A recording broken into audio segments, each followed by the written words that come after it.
டிட்வா புயல் எதிரொலியாக இலங்கையில் சிக்கிய தமிழர்களை மீட்க நடவடிக்கை எடுக்கப்பட்டு வருவதாக முதலமைச்சர் ஸ்டாலின் உத்தரவு பிறப்பித்திருக்கிறார். இலங்கையில் சிக்கியுள்ள தமிழர்களை பாதுகாப்பாக அழைத்து வர உத்தரவானது தமிழக அரசு சார்பில் பிறப்பிக்கப்பட்டிருக்கிறது. இலங்கையில் ஏற்கனவே இந்த டிட்வா புயலால் 40க்கும் மேற்பட்டோர் உயிரிழந்திருக்கிறார்கள். விவரங்களை செய்தியாளர் சதீஷ் முருகன் வழங்கிட கேட்கலாம். சதீஷ் முருகன், வணக்கம். தற்போது இலங்கையில் இருக்கக்கூடிய தமிழர்களை மீட்க என்ன நடவடிக்கை மேற்கொள்ளப்படுகிறது? உதவி எண் ஏதேனும் அறிவிக்கப்பட்டிருக்கிறதா? விமான சேவையிலும் பாதிப்பு ஏற்பட்டிருக்கிறது. எப்படி மீட்க இருக்கிறார்கள்?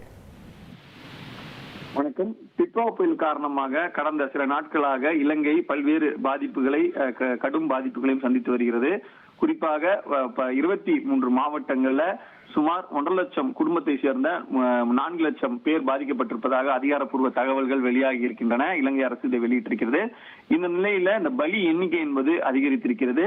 குறிப்பாக 123 பேர் இந்த பேரிடர்ல, அதாவது இந்த வெள்ளப்பெருக்கு, மழை வெள்ளம், நிலச்சரிவு உள்ளிட்ட பேரிடர் காலத்தில் ஏற்பட்டிருக்கக்கூடிய இந்த வானிலை மாற்றத்தின் காரணமாக 123 பேர் உயிரிழந்திருப்பதாக தகவல் வெளியாகி இருக்கிறது. இந்த பலி எண்ணிக்கை என்பது அதிகரித்திருக்கிறது.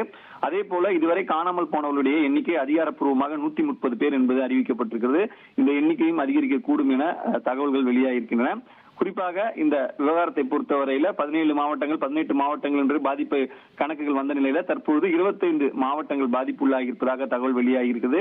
இலங்கை ராணுவத்தின் ஹெலிகாப்டர் மூலமாக பல்வேறு பகுதிகளில் சிக்கக்கூடிய பொதுமக்கள் மீட்கப்பட்டு வருகின்றனர். இந்த நிலையில இலங்கையில் சிக்கியிருக்கக்கூடிய இந்திய தமிழர்களை மீட்பதற்கான நடவடிக்கைகள் எடுப்பது தொடர்பாக முதலமைச்சர் உத்தரவிட்டிருக்கிறார். அதன்படி கொழும்பில் இருக்கக்கூடிய இந்திய தூதரகத்துடன் தமிழக பொதுத்துறை செயலாளர் ஆலோசனை நடத்தியிருக்கிறார்.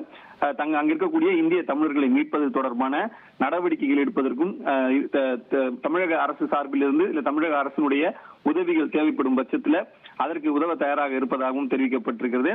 தொடர்ந்து இந்த இலங்கை பேரிடர் காலத்துல ஏற்பட்டிருக்கக்கூடிய இந்த பாதிப்புகள் குறித்து இலங்கை அரசு ஆய்வு நடத்தியும் ஆலோசனைகள் நடத்தியும் வருகிறது.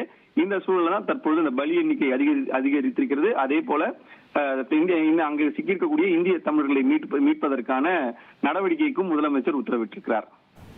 இலங்கையில் டிட்வா புயலின் எதிரொலியாக 100க்கும் மேற்பட்ட உயிரிழப்பு ஏற்பட்டிருக்கிறது. இந்த நிலையில் தமிழர்களை மீட்க நடவடிக்கையானது மேற்கொள்ளப்பட்டிருப்பதாக தமிழக அரசு தெரிவித்திருக்கிறது. விவரங்களுக்கு நன்றி சதீஷ் முருகன்.